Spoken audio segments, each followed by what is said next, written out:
Hello, my friends. Today is May the 28th, and this is a reading for you if this is your birth date. This is a reading that will cover the year to follow, a 4-card pull, a general energy card for the year, challenge you might face this year, an action you can take to stay in balance, and an outcome or synopsis card. I do psychic readings and I do healing work. I can do a lot of things via the internet, or I can do it out of my business in Albuquerque, New Mexico. Check out my credits.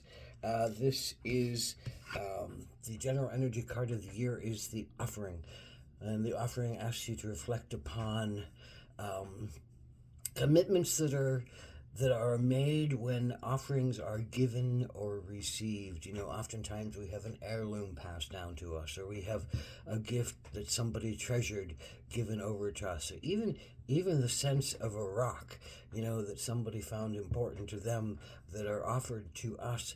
They come with some kind of often commitment, and we often, you know, over time forget about the commitment, or don't value the commitment, or don't value the offering maybe as much as we should value it, or take care of it, or want to keep up with the commitment, basically offering commitment that we made to something. So this is a year of looking at the offerings that have been given to you, or that you've given to others that have had some kind of commitment that either somebody else didn't follow through on and you feel a little let down, or you didn't follow through on and you didn't, and they feel a little let down. Maybe your family from an heirloom, maybe your lover from a gift that was precious to them but not that you forgot about or didn't really think as much about.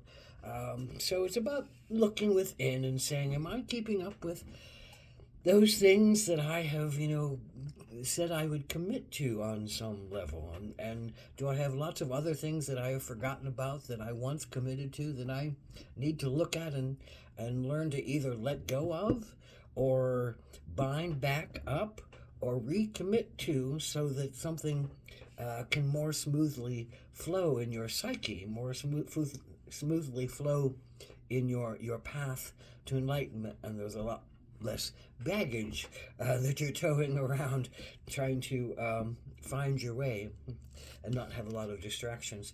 So this is your particular challenge, Strength card.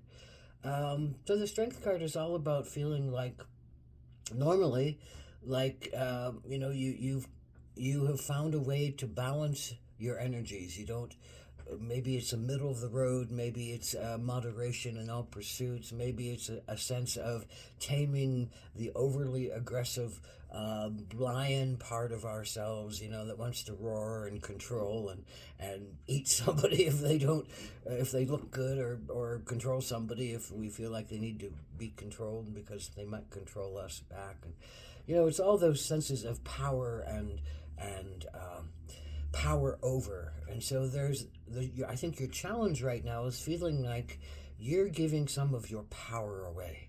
And what are you giving it to? Are you giving it to an offering that has come to you that says, oh my God, this will allow me to do some amazing things? And in the sense of thinking about being allowed to do some amazing things, do you step over some of the balances that you've created in your life, and maybe you go do some things that really aren't so good for you, but boy, you've been excited to think about doing them for a long time, but you've been quelling them, and you've been holding them as in check, and you recognize them and honor them, and you don't necessarily know how to balance them once more right now.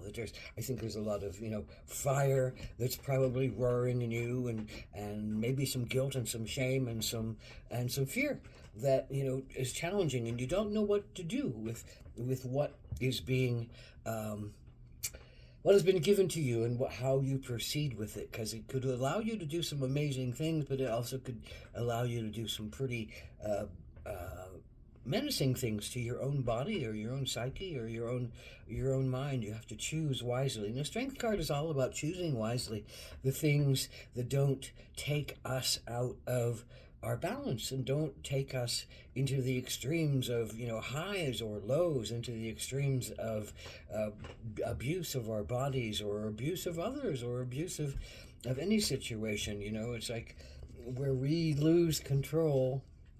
um, that is the question, and there's a challenge right now about keeping control. So what is the action you need to take? Well, Hawk.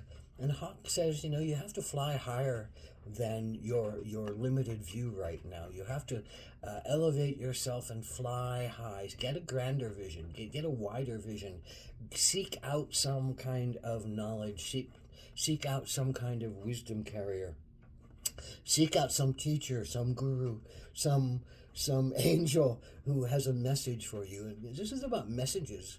The Hawk is really about listening for divine clarity that comes, in the scream of the hawk that says, "Be aware!" Ah! Or listen for this message now, out of the clear blue sky. Listen for this message now. The hawk appears in royal flight, winging in. They're powerful creatures, and they come with a message, and they come with a power, and they come with a challenge on many levels for you to step through some of your own baggage and look through higher eyes, and look with greater wisdom, and look with keener understanding about what's around you and what is going on. And again, here comes that offering card. It's like, what are you committing to by taking what you're taking right now? What are you committing to by holding what you're holding right now? What are you committing to by forgetting, when you forget about those commitments that you've already made? Have they become lesser commitments now that you have something new and different and exciting that might be in your life that could also, make you cut off some of those commitments that you have and kind of lose yourself, lose your heart, and lose your balance on some level. So it's really about looking at yourself and thinking, what is important? What is really important? What is important to me to keep to my commitments? What is important to me to recommit myself? What is important when it's time to just sever some ties and let something go that was not working, that was forgotten about, that no longer holds the value or the commitment that was once there? And here's the synopsis card. The ability to say no. The ability to say no to others, the ability to say no to yourself, and to say, no, I'm not going to do that to myself. I'm not going to do that to others. I'm not going to, allow myself to sink to some of my lowest common denominators in order to have a little fun and pleasure and excitement in my life, when I know that some of those things are really going to drag me down over time, and they're going to remind me that I've forgotten about my commitments, and that I've let things go that need to be watched and held with love and compassion, and held in a commitment. This is, I think, really a year about looking at the commitments you make, and whether you have a deep commitment to what is given to you and the philosophy around it, or whether you just have a commitment to your own personal self and your own personal enjoyment and your own personal sense of power. And when that lion is released, quite often it's a powerful being, but it's often also to the detriment of our own selves and our own balance and our own psyche. So the ability to say no is a quelling of the lion that wants to roar and rule and take control. And maybe you need some help with that. Maybe you need to welcome in a teacher, and maybe you need to give to the teacher an offering so that they understand that you are committed to your own health and wealth and well-being, which is commitment to everyone's health and wealth and well-being. There's a mutuality in the higher realms of that belief, that philosophy. So blessed be. May the remembrance of commitments come. May the furthering of commitments feed you. May the ability to say no to yourself or to others, when it's for the highest good of yourself and others, that is necessary. And maybe you listen for the the highest words, the most sacred words to come to you in moments of clarity and moments of great enlightenment.